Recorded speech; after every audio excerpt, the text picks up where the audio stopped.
नमस्कार, मैं हूँ रुचि शर्मा। वेब3 की दुनिया की तमाम बड़ी खबरें लेकर हाजिर हैं हम। पॉपुलर सॉफ्ट ड्रिंक पेप्सी ने भारतीय बाजार के लिए अपनी पहली एनएफटी कलेक्शन लाने का खुलासा किया है। आज के जमाने की डिजिटली सैवी जनरेशन के साथ कनेक्शन को मजबूत करने के लिए ये एक अहम कदम है। ऐसे में पेप्सी ब्लैक के लिए एनएफटी कलेक्शन को लाने के लिए पेप्सी को इंडिया डिजाइन टीम ने इलस्ट्रेटर टीमिया बालो के साथ हाथ मिलाया है।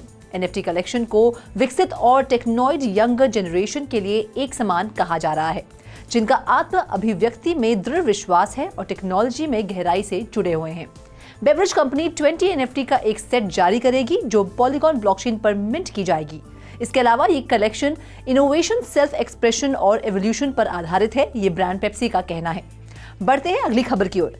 एफटीएक्स के पूर्व सीईओ सैम बैंकमैन-फ्रीड के पेरेंट्स और असफल क्रिप्टो करेंसी एक्सचेंज के सीनियर एग्जीक्यूटिव्स ने पिछले 2 साल में बहामास में लगभग 121 मिलियन यूएस डॉलर्स की कीमत की कम से कम 19 संपत्तियां खरीदी है, जिनकी जानकारी आधिकारिक संपत्ति रिकॉर्ड में देखने को मिल रही है। इसमें से ज्यादा लग्जरी बीच फ्रंट्स होम है, जिसमें एल्बनी नाम के महंगे रिजॉर्ट समुदाय में 7 कंडोमिनियम्स शामिल हैं, जिनकी कीमत लगभग 72 मिलियन डॉलर्स है। ऐसे में दस्तावेज से पता चलता है कि एफटीएक्स की एक नई यूनिट द्वारा खरीदी गई इन संपत्तियों को कंपनी के प्रमुख कर्मियों के निवास के रूप में इस्तेमाल किया जाना था। हालांकि रॉयटर्स ये निर्धारित नहीं कर पाया है कि इन अपार्टमेंट्स में कौन रहता था। वहीं ओल्ड फ्रंट बे नाम के एक बीच एक्सेस वाले दूसरे घर के दस्तावेज बैंकमैन-फ्रीड के पेरेंट्स के नाम में से हैं। जोसेफ बैंकमैन, जो सैनफोर्ड यूनिवर्सिटी लॉ प्रोफेसर हैं, जबकि बारबरा फ्रीड, जिन्हें सिग्नेटरीज के रूप में दिखाया गया है। इन प्रॉपर्टीज को दिनांकित दस्तावेजों में से एक के मुताबिक वेकेशन होम्स के रूप में लिया गया था। बाकी अहम खबरों के लिए करते हैं विशाखा का रुख। Over to you Vishakha.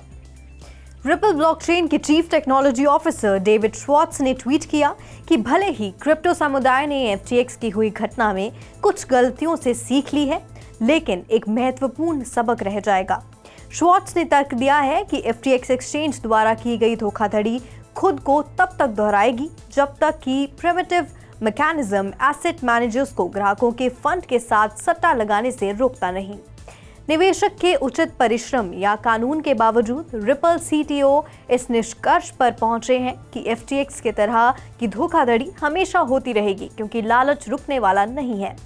वहीं दूसरी खबर में बैंक ऑफ इंग्लैंड के डेप्यूटी गवर्नर जॉन कॉनलिफ ने 21 नवंबर को कहा कि क्रिप्टो करेंसी एक्सचेंज एफटीएक्स का इम्प्लोजन क्रिप्टो वर्ल्ड को रेगुलेटरी फ्रेमवर्क के अंदर लाने की जरूरत को दर्शाता है।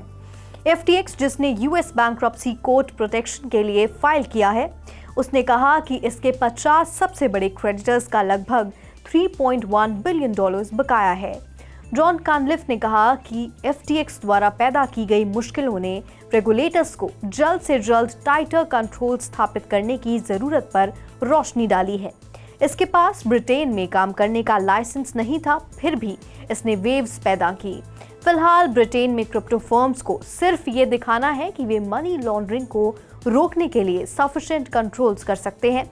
हालांकि कई फर्मों के लाइसेंस एप्लीकेशंस यूके के फाइनेंशियल कंडक्ट अथॉरिटी द्वारा रिजेक्ट कर दिए गए हैं।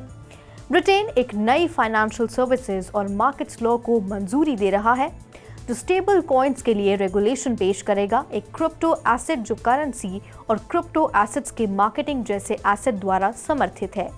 Over to you Sandeep.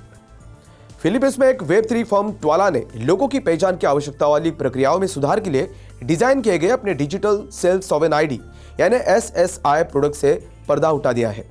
Firm ने फिलीपींस आइडेंटिफिकेशन समिट में प्रोडक्ट का खुलासा किया, एक ऐसा इवेंट जिसमें सैकड़ों उद्योग पेशेवरों ने भाग लिया है। फर्म ने मौजूद लोगों को बताया कि एसएसआई उपयोगकर्ताओं को प्रदान की जाने वाली गोपनीयता के कारण पेशकश के लिए डिस्ट्रीब्यूटेड लेजर टेक्नोलॉजी यानी डीएलटी और ब्लॉकचेन का फायदा उठाएगा। ऐसे में बिचौलियों की अनुपस्थिति से यूजर डेटा की सुरक्षा सुनिश्चित करेगा। साथ ही ट्वाला के को-फाउंडर एलेक्स क्वेनेट ने नोट किया कि एसएसआई का मुख्य उद्देश्य लोगों को इस बात पर ज्यादा नियंत्रण देना है कि वो अपने डेटा के दुरुपयोग को सीमित कर सके।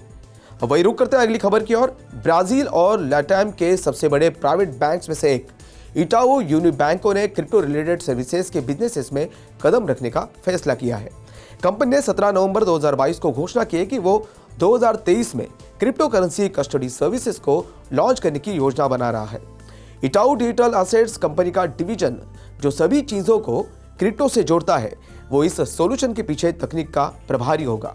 इटाऊ यूनिबैंकों के लिए कस्टडी सर्विसेज सिक्योरिटी फ्रेमवर्क का एक महत्वपूर्ण हिस्सा है जो थर्ड पार्टी कंपनीज यूजर्स को प्रदान कर सकती है। क्रिप्टो करेंसी कस्टडी सर्विस दो फेजेस में लागू की जाएगी। पहले फेज में बैंक के कस्टमर्स को इन सर्विसेज को इस्तेमाल करने की अनुमति होगी, वहीं दूसरे फेज में इन सर्विसेज को दूसरे कंपनीज और इंस्टीट्यूशन सहित थर्ड पार्टीज तक बढ़ाया जाएगा। ऐसे में आज के लिए बस इतना ही। ऐसी वेब3 दुनिया से जुड़ी खबरों से अपडेटेड रहने के लिए सबसे पहले लाइक एंड शेयर करें हमारा वीडियो, सब्सक्राइब करें हमारा यूट्यूब चैनल और लेटेस्ट अपडेट्स हमेशा पाने के लिए बेल आइकन दबाना न भूलें। मैं संदीप कसालकर फिलहाल आपसे विदा लेता हूं। Do watch 3.0 TV।